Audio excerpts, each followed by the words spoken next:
and welcome to a new video at this channel. My name is Maria and I read a lot. In this video we're going to talk about what you can do when you have fallen out of the habit of reading and wants to get back at it again. The first thing that you can do is to look at your habits. Instead of watching TV or watching Netflix or YouTube, you can actually make it a habit of reading during the evenings or when you get up in the morning or maybe during your lunch break.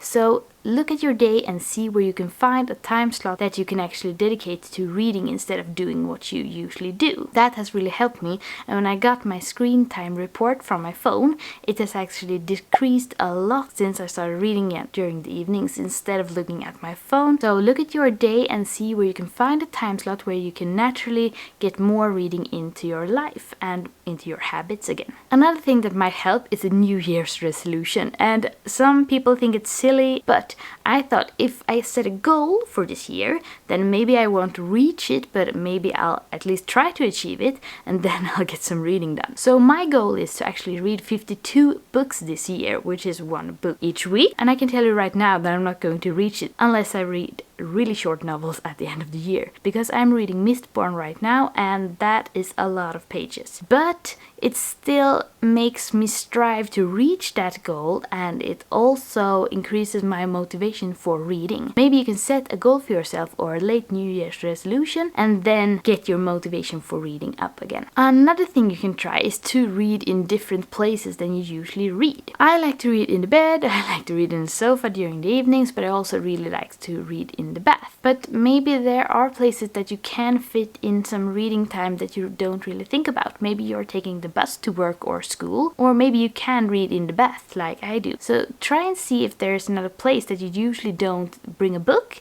or a tablet, and then try to see if you can read there instead. And by mentioning tablet, I also really wanna encourage you to try to read on a tablet, because that has really helped me with my reading. I got a reading tablet for Christmas by my boyfriend 2 Christmases ago, and that has really revolutionized my reading and made me a reader again for so many reasons.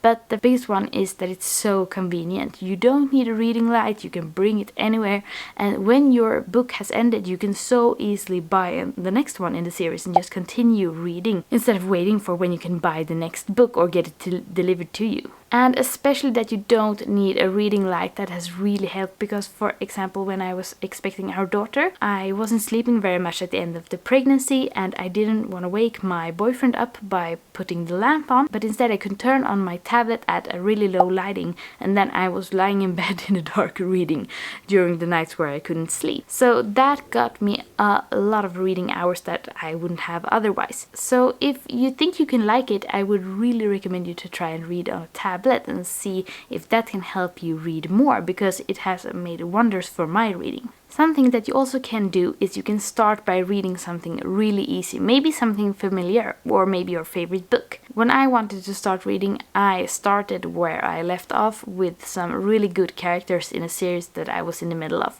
because I wanted to return to those characters, and that made it easy for me to start instead of reading something more complicated or something that I wasn't really that invested in. If you want to make an easy start for yourself, maybe you can return to a favorite book. Maybe you can start with reading something that doesn't feel that heavy, and you can try to get your reading speed up again. Another thing that you can do is you can go the other direction and start to reading something completely different. If you're reading a lot of fantasy, maybe you should try and read a thriller. Or if you're usually reading a lot of heavy books, maybe you can try something in the youth category or something more, maybe a children's book even, and see if that can spark up a light in your reading. And another thing that also really helps, that I mentioned a bit earlier, is to actually look at your screen time. Because when you look at that number, it can be quite frightening. And for me, it was a really good motivation to try and make something more useful out of my life, because I didn't want to be lying on my deathbed and knowing that I spent all those hours on Instagram. So that made me more inspired to read and actually do something that I love with my life, and also get more reading into it.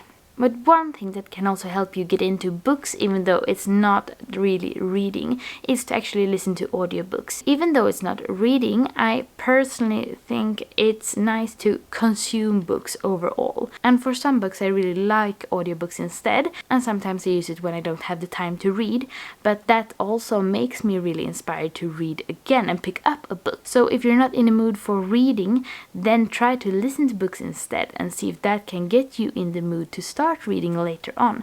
Because I think just consuming books and listening to them makes you inspired, and otherwise then you have just listened to a good book, which isn't that bad at all. If you like this video, I think you'll probably like this video too. Don't forget to subscribe to this channel and give it a thumbs up, and I'll catch you in the next one. Bye!